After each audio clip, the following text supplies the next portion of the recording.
Hi, everyone. We're FaceTime. Andre, Sid, and Michal here today. Next slide, please. It's a bit of a motivating example. We can see at the bottom Amazon Prime with Chris Pine and Leonard Nimoy. And how do they do this? Actually, to do this task where they have the actors and stuff in the scene, this requires a lot of manual labor and a script to cross-reference these actors. So what happens if we actually get to figure out who's in the scene, but then we also collate all the time to figure out the total screen time at the end per actor. I think that'd be a really cool idea. Next slide, please. Next slide, please. Sorry, just another bit trouble. And in order to do this, what we're going to do is we're going to create a scalable method to get the cumulative screen time of each actor using machine learning. So the system would take it in video and output the total screen time of the actor. We can use this in TV, where we can train a previous episode and test on the next one. And the main point that I'd like to emphasize is that we like the ability to scale, to add and remove actors dynamically as we choose. Some nuance would be in faces or side profiles. We applied the system to the Big Bang Theory. Next slide, please.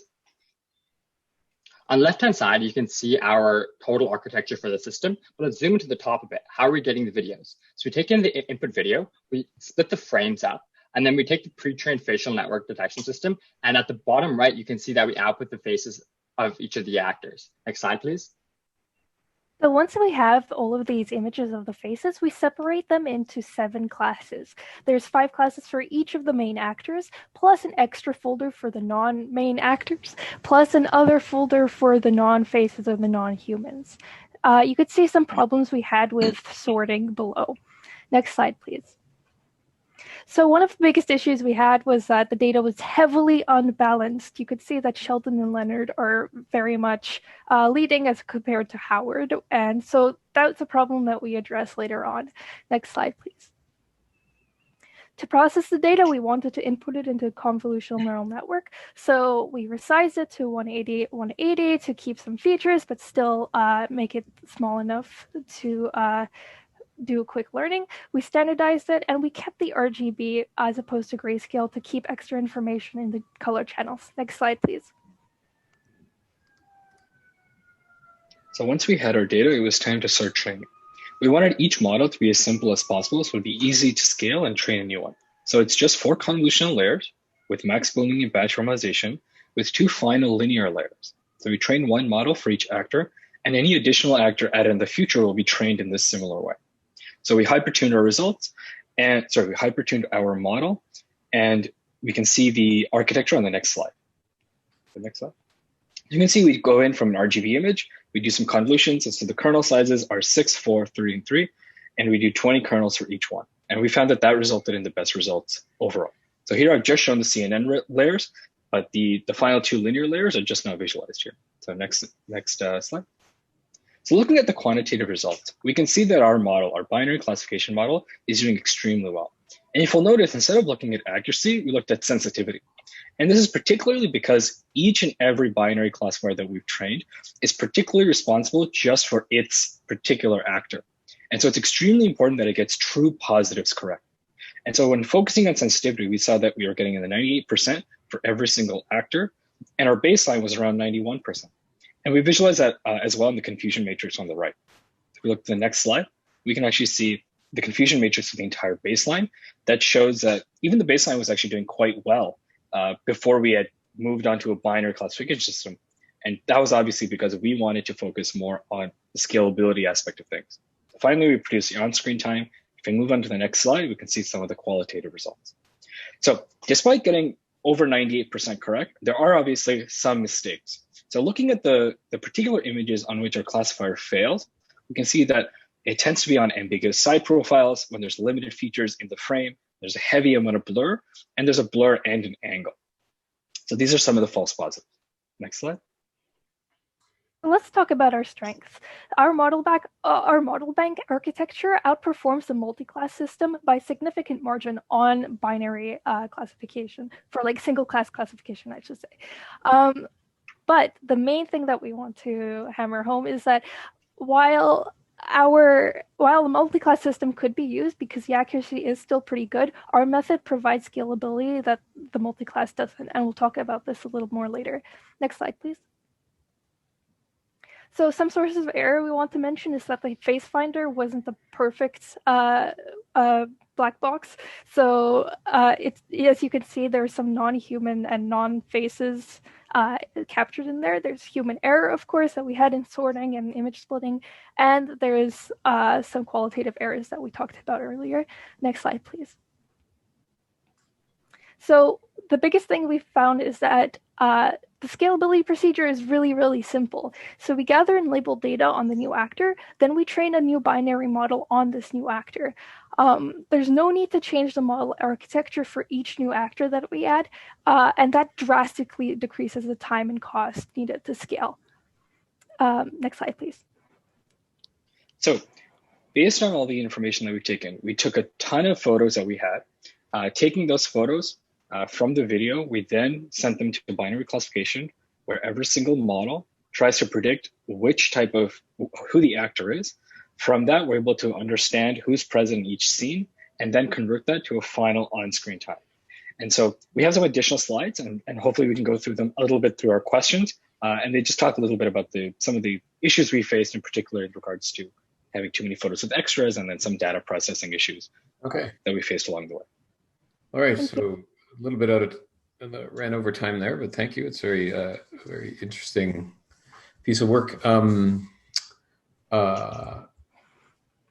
I had just two questions. One about what you said here about I didn't quite understand what you meant here. Talking about the multi outperforming the multi-class system. I understand that you separated into separate binary classifiers, but did you actually build a multi-class classifier? Yes. Yes, that was our baseline. That was the one that. Yeah. So if we go up a few slides, we can see how that performed. Go up. Yeah, so that's the confusion matrix for the multi-class classifier. Oh, I see. And then above that, in the slide above, we also had the baseline at the bottom. So if you go to the previous slide, yeah. So at the bottom you can see the multi-class accuracy, 91.2%, compared to the sensitivity of our other models. I see. I see.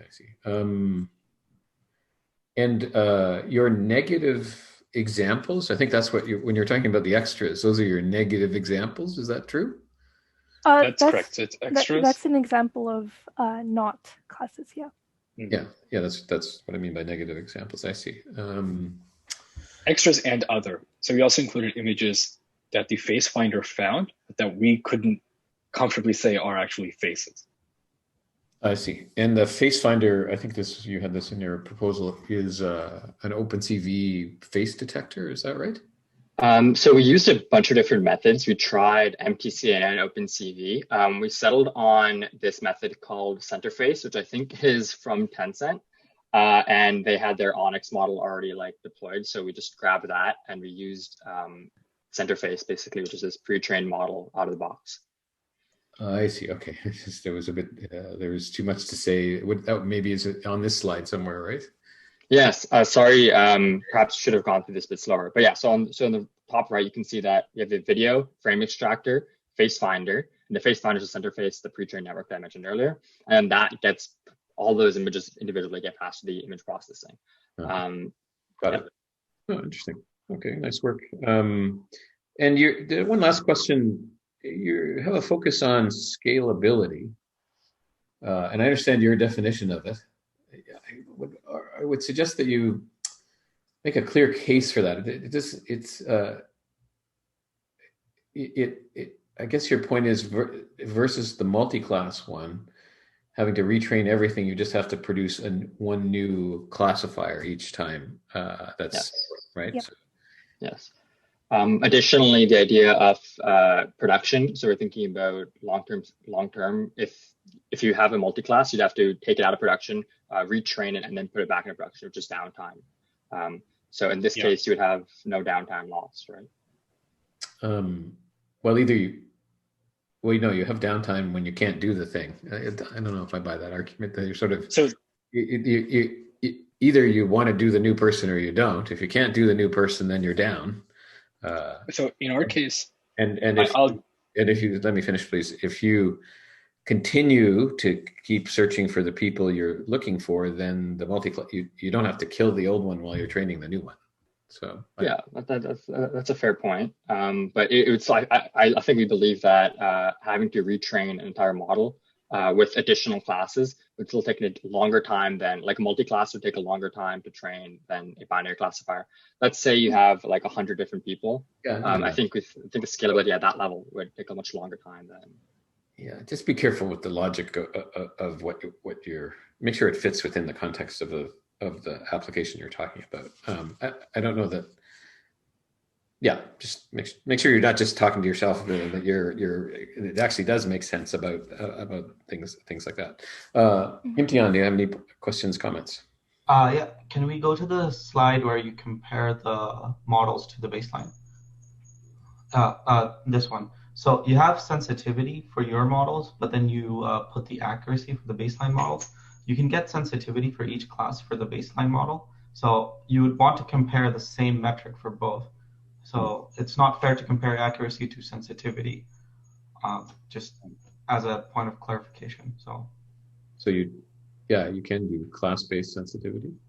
Yeah, for your multi-class. Yeah. So for each class, you can post the sensitivity for a multi-class classifier too. So then in that case, would false negative just be anything where we just didn't predict the correct class? Yeah. And then if we average all those together, that would be the same as accuracy, right? Yeah. If you went through and just added all those together, average them, that would give you accuracy. But because you have sensitivity for each class for your models, you'd want to do a one-to-one comparison. Because on the other one, you're comparing generally to how it labels every class, whereas here you're looking at individual classes. Yeah, That's fair. That makes sense.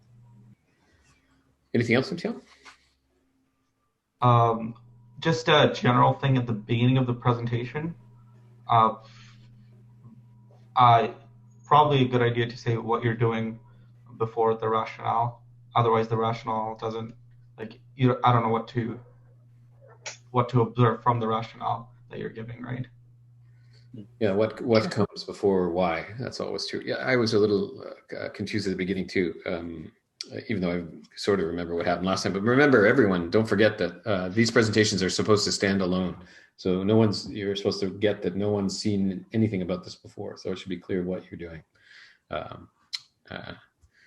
I would offer that also that if you're not going to talk about something on a slide, don't put it on a slide because it just distracts people. Overall, though, I think you did a nice job. Well done. And so thank you. Thank you. Thanks. I don't know if we can give them some applause. Normally, that is the standard operating procedure in this course, but you're all invisible. So thank you. Okay. Move on to Ghostwriter. Is Ghostwriter here? Yep. That. Get that. All right, I'm gonna have to get rid of more things here. Make this easier.